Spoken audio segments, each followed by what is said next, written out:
The press for joining us for this brief press conference.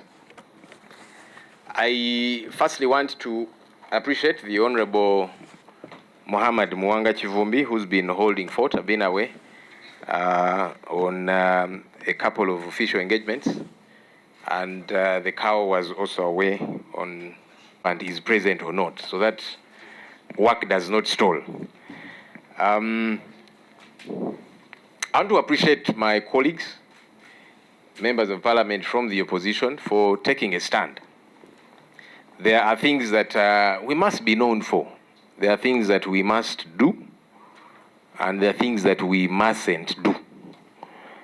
And recently, we did take a stand against corruption and irregular payments to members of parliament. We chose to do it by signing a resolution that was passed in a meeting of the opposition caucus meeting to disassociate ourselves from this illegal payment, irregular, of 100 million shillings to members of parliament from the classified budget of State House, to reject it with all the contempt that it deserves. We challenged and continue to challenge the IGG to swing into action regarding this matter, and we're also challenging General Museveni to account for these classified expenses. And we are hoping that he will also release a full list of all of those who have been paid from this classified money of State House. As of this morning, 70 members of parliament from the opposition have signed, saying they're not party to this 100 million shillings cash bonanza. 72 is the total. One might ask, but there are a lot more opposition MPs than those. Well, like we are saying, this money was received not just by NRM MPs, but some who are friendly opposition, as they do call them. Maybe they will account for that particular issue. Why did we choose to sign? You see, signing this document is like taking an oath. When we got into parliament, we had to take an oath of allegiance. It's a public commitment that we make with the people of Uganda to say we are going to serve you without fear or favor. We shall be diligent in our service and in execution of our duties. Eventually, some people go against that oath. But it's important that you take that oath. That way, when you go against it, there is a yardstick by which you are being judged. People will say, but you took an oath not to be a thief. Why are you stealing? You took an oath to be a diligent servant leader. Why are you doing otherwise? So we have signed this document and these resolutions to make a public commitment, so that when tomorrow any evidence comes out against anyone who signed this, they'll only have themselves to blame. And I assure you, evidence is continuously coming. And so we have been telling colleagues, if you sign and yet you took the 100 million shillings, the day of reckoning is going to come. Again, like I've said, so those who have signed are the ones who are publicly saying they've not signed, but the money was taken, and they're saying some of those who have signed took the money. It's possible. But like we are saying, eventually it's going to catch up with them. On our end, we are saying, let's make a commitment. The same way we take an oath for the people of Uganda to know which side we are on. We are challenging also those who gave out this money. So the people who have signed here, they are challenging those who gave out the money. They're saying, we disassociate ourselves from your corruption and illegalities. So if you who gave out that money, you know that some of the people who have signed this document, you gave them your money, please come out and expose them. Because they are publicly saying, we are not party to your drama and nonsense. So if you gave out money, and you know that some of the people, because we are going to make these lists public, and some of the people you gave money to have signed, because they are saying we are not party to your corruption and confusion. So if you know that some of those who signed, you gave them your money, please come out and expose them. That's the other essence of signing here. So that ultimately, we are able to have a stance taken. So it's important in that regard as well. Now, General Museveni in his letter, one confirmed that he gave 100 million shillings to members of parliament. He did, as we have said severally before, from classified of State House. His only problem with us in the opposition is that we are just focusing on the 100 million shillings alone. He says, why don't you also talk about money that comes into the country, from foreign agents and that kind of thing. So he's not denying the 100 million shillings, but he's saying, you in the opposition, why is your focus on just the 100 million shillings? Why are you not talking about money given by foreign agents? We are challenging you, General Museveni. If you have evidence against anyone who is receiving money from foreign agents or from whoever illicitly, expose them the same way we have exposed the 100 million shillings saga. Don't just go quarreling. I saw him write, that letter. He was literally quarreling and quarreling. We are saying, no, don't talk too much. Do like we have done, because for us, we have come out to expose the 100 million shillings saga. So instead of saying opposition, don't only talk about that, talk about also those who are receiving money from foreign funders and so on. If you have intelligence, you have evidence, expose those people. Because the last I checked, his government is the biggest consumer of money from foreign agents.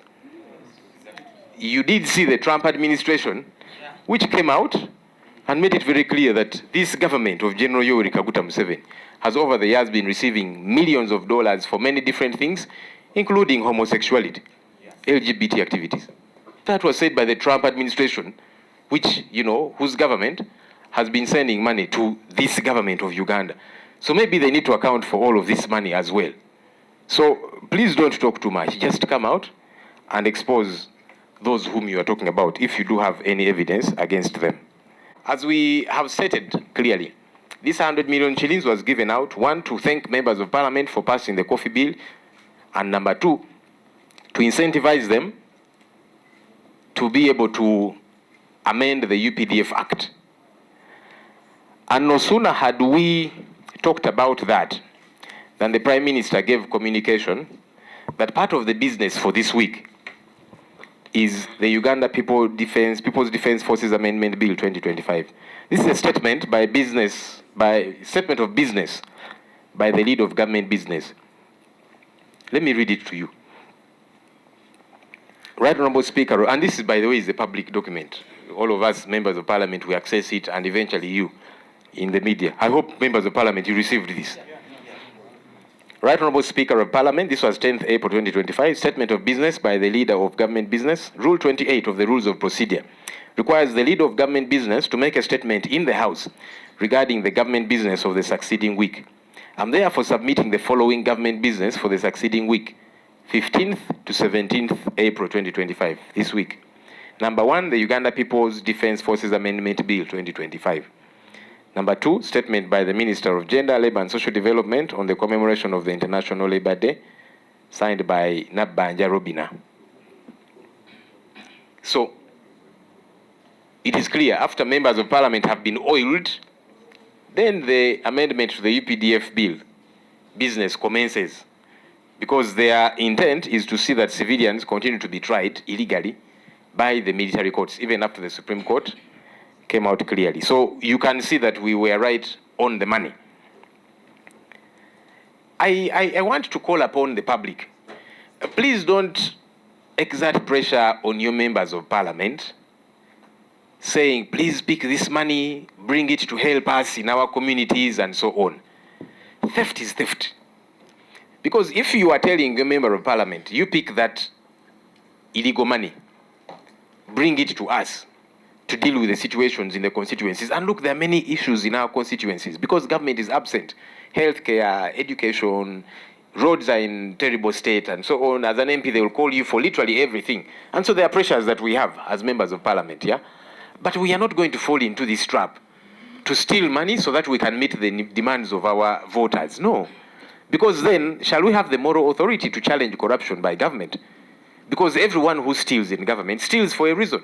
They steal either to take their child to a good school, they steal to put up a business to help them as a family, some steal, yes, to give money to voters and so on.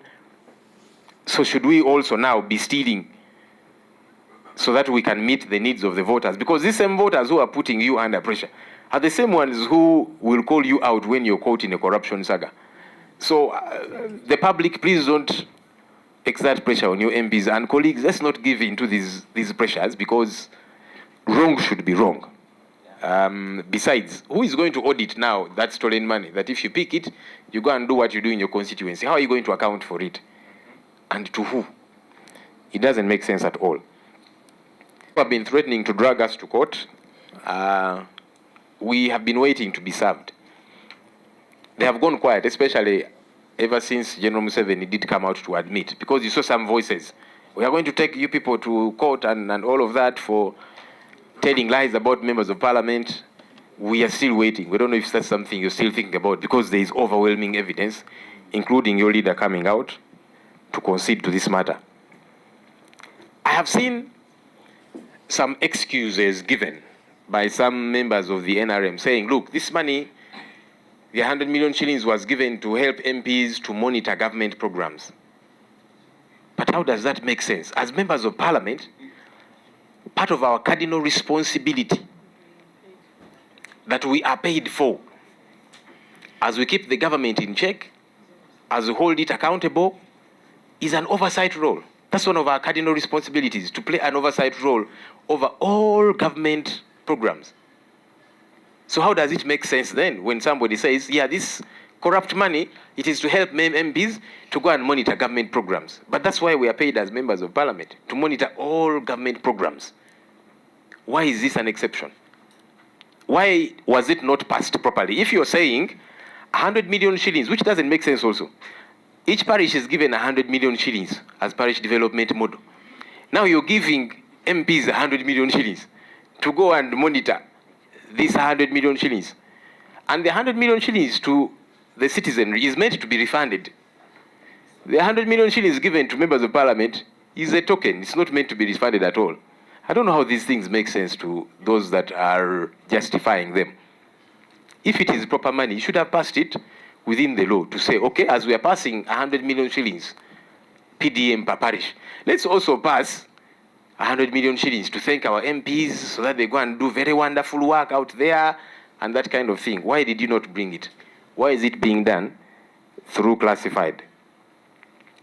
And also, we are tasking government regarding classified expenditure. In the last 5 financial years, classified expenditure has amounted to 16.8 trillion Uganda shillings. In the last 5 financial years. That means every year, 3.3 trillion shillings is spent on classified. But how? And I saw General Museveni trying to, justify it and so on. Yes, every country can have classified, but it should be one commensurate to your resource envelope as a country. Number 2, it should be justifiable.